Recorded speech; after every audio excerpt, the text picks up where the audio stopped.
Welcome to the channel. Let's get started on this custom. First, we need to take this car apart, and I will do this quickly for you. Those of you who wish to see this step in greater detail can click on the card above.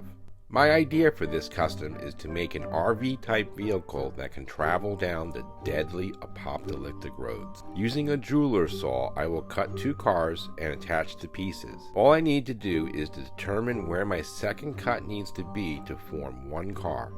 Making something completely new is one of the fun parts of doing this.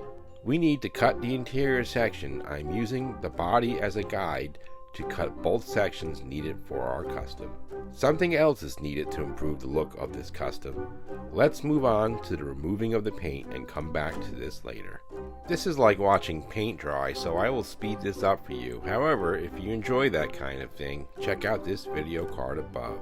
I'm using citrus stripper, which is non-toxic and has no fumes. To remove that last bit of paint, a brush and dental pick was used. I am not using the glass, so I need to customize the interior with some styrene. Using prototypes to get ideas like these RVs is a good method to create some nice customs. From these photos, I got the idea to put shutters on the windows. A company called Evergreen makes all types of styrene, and this is a rod that I will use to make my shutters. I will use glass for the front windows, and we'll just cut that part again with the jeweler's saw. Attaching some styrene sheets to each half like this allows you to get a perfect fit without tracing or measuring. Simply glue, cut, sand, and you're good to go. I found this piece around the house, and it seemed to be the perfect midsection for my custom.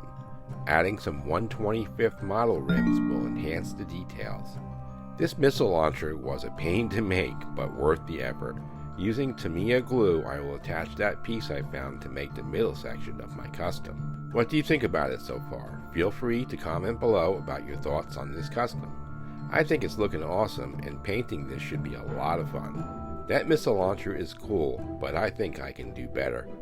These are called greeblies, a process where you take mostly model parts and put them where they are not meant to go. These pieces are from Warhammer 40K and are perfect for the control panels and what may go on a futuristic vehicle. Much better than the first one.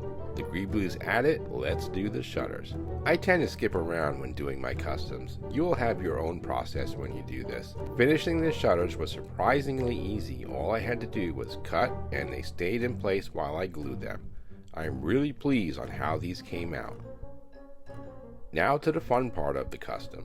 Painted a yellowish desert color, now we will add silly putty. Yes, you heard that right, silly putty.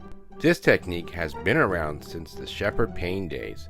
Who will be the first to mention in the comments who he is? The putty will mask the previous color to allow a camouflage pattern to be applied. You can do this with tape or freehand, but wait until you see what the putty does. It gives you nice clean lines, which looks awesome on a model. Painting the greeblies I added to the top, things are starting to look good. Now let's add some weathering to give it that worn look.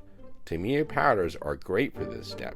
They go on easily and help to achieve the effect and finish your project. Thanks for watching, and if you enjoyed the video, consider subscribing and adding a like and commenting, all of which go a long way to help support my channel.